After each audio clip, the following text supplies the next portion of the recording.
So after finish the introductory lesson of Chaucer, now we are going to Chaucer directly. So age of Chaucer already we know the 1300 to 1400. The life of Chaucer starts 1342, goes to 1400. तो ये जो चौसर हैं ये हमें इनकी life के बारे में थोड़ा बहुत क्यों जानना पड़ता है कि जो इन्होंने लिटरेचर लिखा है उस पे इन जिस जिस चीजों से इनकी लाइफ जुड़ेगी, जैसे रॉयल फैमिली से पहले ही जुड़े हैं तो ये काफी छोटी उम्र में पेज या मतलब सहायक बन जाते हैं, page to princess Elizabeth of Ulster. ठीक है। तो अब जब रॉयल मैटर्स से इनका पहले से ही जुड़ाव है, तभी इनका बाहर आना जाना रहता है, बड़े लोगों से मिलना जुलना रहता है, तो ये वैसी राइटिंग कर पाते हैं। ठीक है। तो बाद में जो इनकी शादी होती है ये फिलिप्पा रॉइट से। तो ये फिलिप्पा रॉइट की जो बहन है ये है कैथरीन सिनफोर्ड। तो ये भी बाद में जॉन ऑफ गॉन्ट जो एडवर्ड थर्ड का बेटा होता है, तो ये उसकी वाइफ बनती है, इनकी वाइफ की सिस्टर। तो इनका मतलब रॉयल फैमिली से एक जुड़ाव है। इटली इनकी फर्स्ट विजिट होती है, तो इटली जाते हैं बड़े मतलब एक एम्बेसडर के रूप में या बड़ी पोस्ट के साथ ये वहां जाते हैं। Diplomatic mission to Geneva, discovered Dante Petrarch और बोकेसियो। तो जैसे हमने पिछला जो इंट्रोडक्टरी लेसन देखा था तो उसमें दांते पेट्रार्क और बोकेसियो को जाना था कि ये इटली के बड़े राइटर हुए हैं। तो इन्हीं के वर्क्स जब ये पढ़ते हैं या इनके जैसे दांते की डिवाइन कॉमेडिया पढ़ते हैं, डिवाइन कॉमेडी, पेट्रार्क के सोनेट्स से परिचित होते हैं और बोकासियो की इलफिल्ट्रेटो से होते हैं या पैसिडा से, तो वैसा ही मटेरियली अपने लिटरेचर में और वैसी ही थीम, वैसा ही सिस्टम, वैसे ही चीजें यूज करते हैं। फिर उसी तरीके का ये राइमिंग अप्रोच बनाते हैं। अपॉइंटेड, फिर ये बाद में कंट्रोलर बनते हैं, सेकंड इटली विजिट करते हैं और बाद में ये बिल्कुल खाली हो elected MP for Kent, lost customs for begin is greatest work. तो कैंटरबरी के लिए फिर हम पूरा एक अलग से एक लेसन हमने कैंटरबरी के लिए रखा हुआ, उसको हम देखेंगे। ठीक है। और ये वेस्टमिस्टर एबी जो एक पोएट, जहाँ पे पोएट्स कॉर्नर के नाम से, जहाँ मतलब पोएट्स लोग बरी किए जाते हैं, दफनाए जाते हैं, तो वहां इनको दफनाया गया। अब जब रॉयल फैमिली से मतलब राजा की पत्नी इनकी पत्नी की बहन है, तो उसके बाद में उसका लड़का भी, जब ये जॉन ऑफ गॉन्ट का बेटा हेनरी फोर्थ जब राजा बनता है, तो इनको काफी पेंशन आदि मिलती है और इन्हें सम्मान सहित दफनाया जाता है। ठीक है। तो ये इसलिए ऐसी चीजें जो लिटरेचर को जोड़ती है, इसलिए इनकी लाइफ जाननी होती है। जैसे ये है कि चौसर का कंटेम्प्ररी कौन है, तो अगर हमें ये मतलब इनके थोड़ा इनका लाइफ का टाइम पता होता है तो बता सकते हैं। ठीक है। तो जॉन गोवर जो है इनको भी हम अलग से देखेंगे, वो इनके कंटेम्प्ररी, और ये सब अलग अलग है, इनकी टाइमिंग इसमें ये दी हुई है। ठीक है। बात करते हैं इनके लाइफ के थ्री पीरियड्स हैं। तो इनके जो फर्स्ट पीरियड है उसको फ्रेंच पीरियड बोलते हैं, कि ये जब फ्रेंच लिटरेचर के संपर्क में आए और उससे प्रभावित हुए। तो Chaucer imitates the French courtly tradition. Courtly tradition मतलब जैसा फ्रेंच के दरबार में जैसी कविताएं लिखी जाती थी, जो पोएट्री यूज होती थी, वैसे ही इन्होंने लिखा। और उस टाइम पे जो इनके वर्क हैं, the Roman de la Rose and its conventions, तो इसमें ऑक्टोसिलेबिक कपलेट्स यूज किया है इन्होंने। ऑक्टोसिलेबिक कपलेट का मतलब है आठ या एट सिलेबल वाली लाइन, और ये भी लाइन कैसी, राइमिंग लाइन। तो अब से इससे पहले क्या है, राइम्स यूज कब से शुरू हुआ था, फ्रेंच के साथ में, जब फ्रेंच लिटरेचर फ्रेंच के प्रभाव में आए, एंग्लो नॉर्मन्स लोग आए, तब से धीरे धीरे करके राइमिंग्स यूज हुए। तो ये octosyllabic couplets the standard French metre. ठीक है। तो अब ये जो वर्क है इनका फ्रेंच इन्फ्लुएंस में, वो है रोमाउंट ऑफ द रोज। तो ये रोमन देला रोज जो है, ये हमने इसके बारे में पहले ही पढ़ा था कि ये रोमन देला रोज दो फ्रेंच राइटर्स की लिखी हुई है, तो उसी का इन्होंने पार्शियल ट्रांसलेशन किया है। Most popular poem of the middle age, ठीक है, लेकिन जो शुरुआती 1700 लाइन्स है उनका चौसर ने क्या ट्रांसलेशन किया है। तो इसमें एक रोज होता है, वो किस चीज का सिंबल है, द लेडी। गैदरिंग द रोज, उसको पाने की इच्छा करते हैं, विनिंग हर लव, ये इसमें चलता है। प्रेज्ड बाय फ्रेंच पोएट, ठीक है, ये इसके द्वारा इसकी प्रशंसा की गई है। फिर अगला जो इनका फ्रेंच पीरियड में वो है बुक ऑफ द डचेज। तो Chaucer first major poem dream vision, elegy for Blanche of Lancaster. तो जो ये लैंकेस्टर का जो मतलब राजा है, जो इनका पैट्रन है, जब उसकी wife wife of John of Gaunt ये एक्सपायर हो जाती है, जॉन ऑफ गॉन्ट की वाइफ, तो तब ये वो प्लेग से मरती है, तो उसके लिए एक एलगी लिखते हैं। एलगी मतलब शोक गीत, ठीक है। तो ये ड्रीम विजन किस तरीके से है कि जैसे हमने जो इंट्रोडक्टरी लेसन में देखा था कि जब दांते की डिवाइन कॉमेडी में ड्रीम विजन शैली अपनाई है, तो ड्रीम विजन स्टाइल कैसा होता है कि कोई राइटर है, वो एक स्वप्न देखता है और स्वप्न में वो कोई ना कोई रियलिटी बता देना चाहता है, तो वो स्वप्न के माध्यम से बात बताता है, ठीक है। तो वैसा ही इन्होंने इसमें यूज किया, बुक ऑफ द डचेज में। और बुक ऑफ द डचेज में कैसे यूज किया कि ये स्वप्न में एक ब्लैक नाइट से मिलते हैं, वो ब्लैक नाइट एक पेड़ के नीचे बैठा है और वो ये बता रहा होता है कि भाग्य ने मुझसे मेरी पत्नी को छीन लिया। तो ये ब्लैक नाइट को कंपेयर करते हैं जॉन ऑफ गॉन्ट से। तो बस इसमें ये है mourning is dead lady, octosyllabic couplet इसमें यूज हुआ है। ये बुक ऑफ द डचेज है। क्वेश्चन आ जाते हैं कि किसकी मतलब पत्नी के शोक में ये पोयम लिखी है, ठीक है। माइनर फ्रेंच लिरिक्स, हाँ, तो और छोटे छोटे भी उन्होंने फ्रेंच लिरिक्स लिखे हैं इस पे। तो ये है ballads, roundels, virelais, imitations of French love songs, Gower noted the land was filled with them. मतलब इन्होंने छोटे छोटे ऐसे बहुत सारे गीत लिखे और वो उनसे मतलब पूरी दुनिया भर गई, एक तरीके का मतलब काफी लिखा। तो ये जो फ्रेंच इनका पीरियड है, पहला जो समय है, उसमें ये 1360 से और 72 तक का, उसका जो मेन वर्क है वो रोमांट ऑफ द रोज और बुक ऑफ द डचेज है, ठीक है। तो ये है इसमें इसमें भी रोमांट ऑफ द रोज भी ये भी इसी तरीके से है कि एक ये ऐसे मतलब सिंबॉलिक वे में लिखा हुआ है कि कोई ये अपने प्रेम को पाने के लिए किस तरीके से गैदरिंग करते हैं और उसका प्रेम फिर जीतना चाहते हैं। तो बुक ऑफ द डचेज और वो who among the following praise Chaucer's translations of Roman देला रोज। तो वो कौन है, वो है उस्ताद से डेस्कैम्प, ठीक है। तो ये है Eustache Deschamps, the French poet, wrote a famous ballad praising Chaucer, calling him great translator and noble Geoffrey Chaucer। तो इन्होंने ये लिखा है इनके लिए। Which poem by Chaucer was written on the death of Blanche, wife of John of Gaunt? तो कौन सी है इनकी है, the book of the Duchess. हाँ, Chaucer's first work the book of the Duchess is dream poem on the death of Duchess of Lancaster, ठीक है। तो जो ये वहां की डचेस है, डचेस मतलब वहां की रानी, तो उनके विषय में ये लिखी है। अब इनकी लाइफ का सेकंड पीरियड स्टार्ट होता है, सेकंड पीरियड राइटिंग का।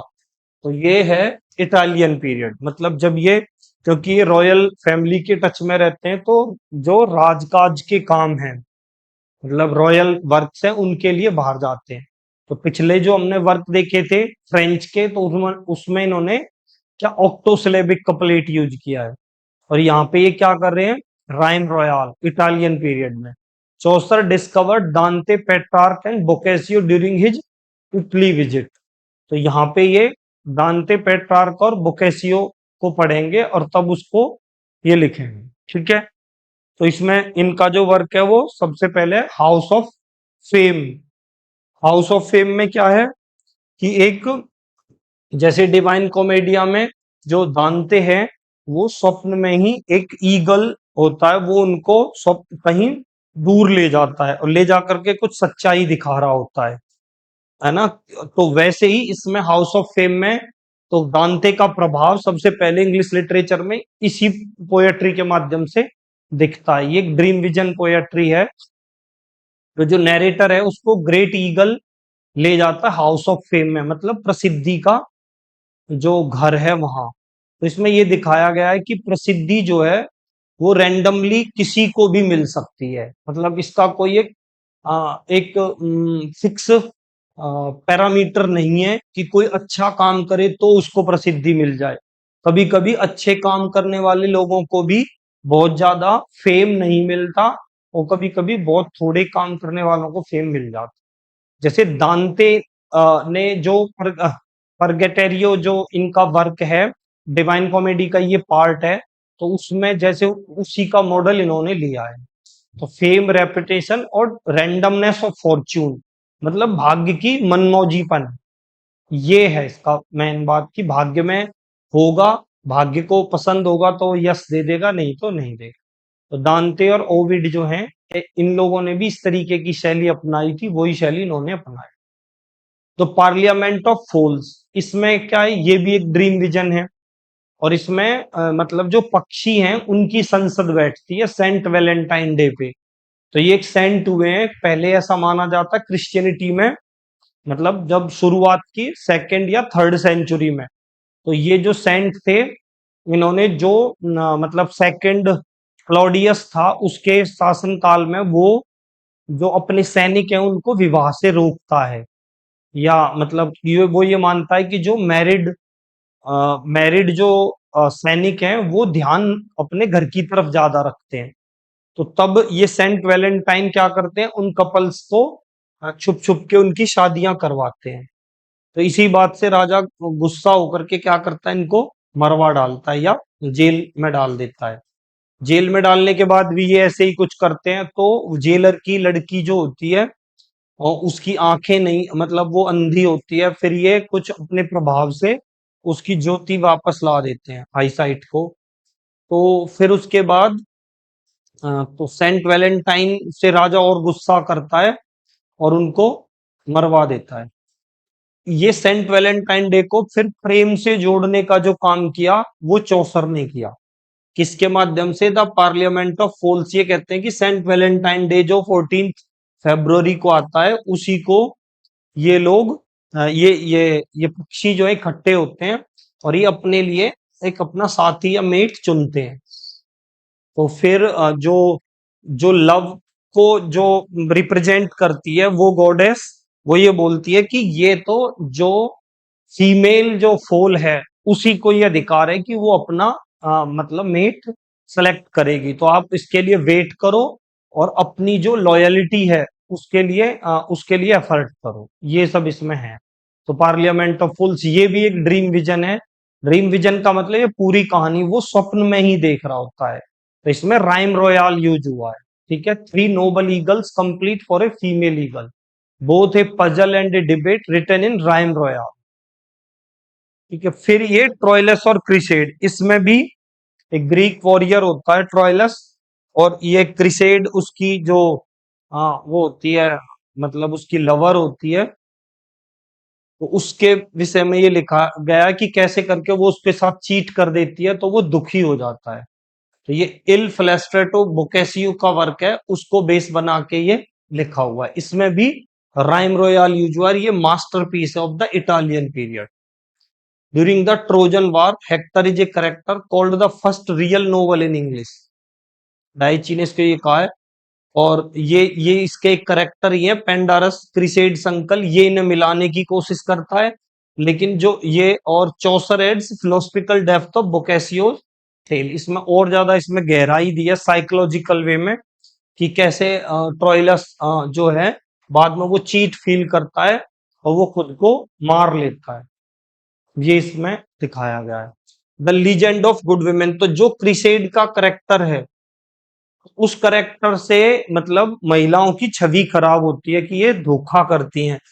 कुछ लोग उससे नाराज हो जाते हैं, तब वो जो महिलाएं अपने प्रेम के प्रति वफादार रही हैं, ऐसे मेन मेन करेक्टर्स जैसे थिस्बे, ये क्लियोपेट्रा, डिडो, इनको बेस बना करके फिर लीजेंड ऑफ गुड विमेन का नाम का ये वर्क पूरा करते हैं। Written as penance the god of पश्चाताप के रूप में, ठीक है, द गॉड ऑफ लव एक्विजिट Chaucer, slandering women through Criseyde, list 9 faithful women. तो ये इनका इटालियन पीरियड है, इटालियन पीरियड के ये वर्क्स हैं। और इसमें ये राइम रॉयल यूज करते हैं। राइम रॉयल क्या है, 7 लाइन का स्टेंजा होता है, ठीक है। ए बी ये इसकी राइमिंग होती है कि ए बी बी सी सी, मतलब जो ए लाइन है और फिर वो तीसरी लाइन और ए लाइन दोनों मिला करके राइम बनाती है, A B B C C. तो which Chaucerian text parodies Dante's the divine comedy. तो दांते की जो डिवाइन कॉमेडी है वो the house of fame is the Chaucer first echo of Dante. The great eagle carrying the narrator is directly model on Dante eagle in Purgatorio. तो the house of fame इससे सीधा सीधा प्रभावित है। Chaucer's parliament of fools is in part puzzle a debate a threnody a beast fable. तो ये क्या है, a debate and beast fable. तो क्योंकि जो थ्रेनोडी है वो तो फ्यूनरल लेमेंट होता है, not a puzzle in the formal literary sense. The debate between the three noble eagles about who gets the female eagle is the poem central device, in which one of the following Middle English poem is Hector a character. तो Hector किसमें, Troilus और Criseyde में। How many legends of good women could Chaucer complete in the legend of good women. तो इसमें कितनी, 9 जो है वो कंप्लीट किए। प्लान किया था इसने 20 का, लेकिन 9 इसने लिखी। फिर थर्ड पीरियड होता है इंग्लिश पीरियड। तो इंग्लिश पीरियड जैसे हमने इनकी लाइफ की जर्नी देखी, तो उसमें इनको बाद में जब फुर्सत मिलती है तो ये कैंटरबरी टेल्स लिखते हैं। तो कैंटरबरी टेल्स भी जो इटालियन पीरियड के, जैसे इन्होंने वहां का जो स्टोरी राइटर है बोकेसियो, उसको पढ़ा था, तो काफी कई सारी स्टोरी इन्होंने उसी से ली हैं। The final and greatest period Chaucer synthesis everything he has learn, courtliness, Italian depth, English realism into a purely English achievement. तो वो सारा ये शामिल कर देते हैं इसमें। कैंटरबरी टेल्स को हम अलग से पूरा पढ़ेंगे। Chaucer's master work and the greatest work of middle English literature. तो उस टाइम पे जो भी इंग्लिश में अलग अलग तरीके की क्लासेस थी, नोबिलिटी से रिलेटेड लोग थे, जो चर्च से रिलेटेड लोग थे, कॉमनर्स थे, सबको शामिल करते हुए, सबकी फीलिंग से जोड़ते हुए इन्होंने इसमें लिखा। तो डिटेल्ड हम लेसन 3 में अभी इसको पढ़ेंगे, ठीक है। तो ये है, which of the following statement is not correct. Chaucer use the rhyme royal in some of his major poem. Chaucer was the author of the legend of good women. Chaucer wrote in English when court poetry was written in Anglo-Norman. Wrote in English when court poetry was written in Anglo-Norman and Latin. Chaucer wrote the book named The Governor. तो इसमें से चौसर wrote the book named The Governor, ये ही सही नहीं है। Chaucer's verse form, तो heroic couplet कहाँ use किया इन्होंने, आयम्बिक पेंटामीटर 10 सिलेबल्स वाला, वो कैंटरबरी टेल्स में। तो अभी हम जब कैंटरबरी टेल्स पढ़ेंगे, और legend of good women first use in English, सबसे पहले ये कहाँ यूज हुआ है, legend of good women in English और कैंटरबरी टेल्स में। Dominant metre of English poetry from Chaucer to Pope introduced by Chaucer. तो ये बिल्कुल अच्छे से याद रखना है कि आयम्बिक पेंटामीटर जो है वो सबसे पहले कहाँ यूज हुआ है। Okay, next rhyme royal. Rhyme royal कहाँ यूज हुआ है, जब ये इनका इटालियन पीरियड शुरू होता है, ट्रोइलस और क्रिसेड में ना। तो पार्लियामेंट ऑफ फोल्स और ट्रोइलस एंड क्रिसेड।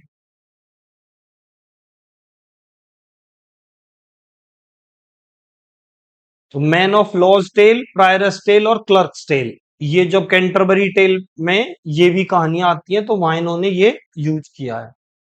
ऑक्टोसिलेबिक कपलेट, ये book of the duchess French period के टाइम पे, standard metre of French romance, Chaucer's earliest verse form. ठीक है, प्रोज इन्होंने जो द पार्सन्स टेल और the tale of Melibee, only these two Canterbury tales are in prose. तो ये दो, जब हम अभी इन टेल्स को अलग अलग करके सारी कैंटरबरी टेल्स नेक्स्ट लेसन में डिस्कस करेंगे तो ये देख लेंगे। Chaucer's the knight tale is a high romance told in rhyme royal terza rima heroic couplet. तो ये हीरोइक कपलेट में है knight's tale. Heroic couplet iambic pentameter, rhyming in pairs, couplet मतलब जोड़ा। ठीक है, rhyming in pairs. Rhyme royal is used in Troilus and Criseyde. Prioress tale, clerk's tale, terza rima, Dante's form A B, A B A, B C B, C D C. Free verse, no regular meter. तो ये जो अलग अलग हैं ये, इनमें इन्होंने तेरजारिमा मतलब दांते जो फॉर्म यूज करते थे, A B A, B C B, C D C, ये फ्री वर्स यूज हुआ है। तो इस तरीके से ये है। जो इंपोर्टेंट वर्क्स हैं उनका वर्स फॉर्म भी पता होना चाहिए। The rhetorical pattern used by Chaucer in the prologue to Canterbury Tales. तो जो रिटोरिकल पैटर्न है चौसर ने प्रोलोग कैंटरबरी टेल्स के में 10 सिलेबिक लाइन वाला यूज किया है। मतलब जिसको हम heroic couplet, pairs of 10 syllable, iambic pentameter बोलते हैं। ठीक है, और अगर ये 8 सिलेबल वाला होता तो tetrameter. So one of the following Canterbury Tales is in prose. तो प्रोज यूज हुआ पार्सन्स टेल में इनमें से। तो जब ये सारी टेल्स अलग अलग भी हम पढ़ेंगे तो उसमें देख सकते हैं। क्रिटिकल्स जो हैं वो बहुत इंपॉर्टेंस देते हैं किसको? चौसर को। चौसर को क्यों देते हैं? क्योंकि इन्होंने अपने टाइम में पोएट्री को लेके, राइटिंग को लेके काफी वर्क किया और उसको एक कंप्लीटनेस दी, परफेक्शन दिया इंग्लिश को। अब इनसे पहले फ्रेंच का प्रभाव ज्यादा था तो उतना इंग्लिश में मतलब पोएट्री का जो फादर है ना, ये उस ढंग का पहले नहीं लिखा गया। The father of English poetry Chaucer is the first of our nation who perceive the music of our versification, called him a perpetual foundation of good sense. तो जॉन ड्राइडन ये मानता है कि हमारे देश में इससे पहले इतना बढ़िया संगीतात्मक जो लेखन है वो पहले नहीं हुआ। गद्य में वर्सिफिकेशन मतलब इतना अच्छे से गाने वाला। तो सबने अलग अलग बात इनके विषय में कही और इसकी प्रशंसा की है। तो आगे हम इनको चौसर के बाद लैंगलैंड, गोवर सबको पढ़ेंगे तो ये और अच्छे से क्लियर हो जाएगा कि इनमें क्या अंतर है। लैंगलैंड सोशल थीम्स पे लिखते हैं, गोवर अलग थीम्स यूज करते हैं, चौसर अलग थीम्स यूज करते हैं। विच of the following correctly describe Chaucer 3 literary periods in order. तो सबसे पहले फ्रेंच, फिर दूसरा इटालियन, फिर इंग्लिश। तो इस तरीके से ये चौसर के कुछ वर्क्स हमने देखे। अगले लेसन में हम लोग डिस्कस करने जा रहे हैं कैंटरबरी टेल्स। वेरी इंपॉर्टेंट, मतलब ज्यादातर चांस होते हैं कि एक क्वेश्चन कैंटरबरी टेल्स से बनता है। तो हम अच्छे से नेक्स्ट लेसन में फिर मिलते हैं।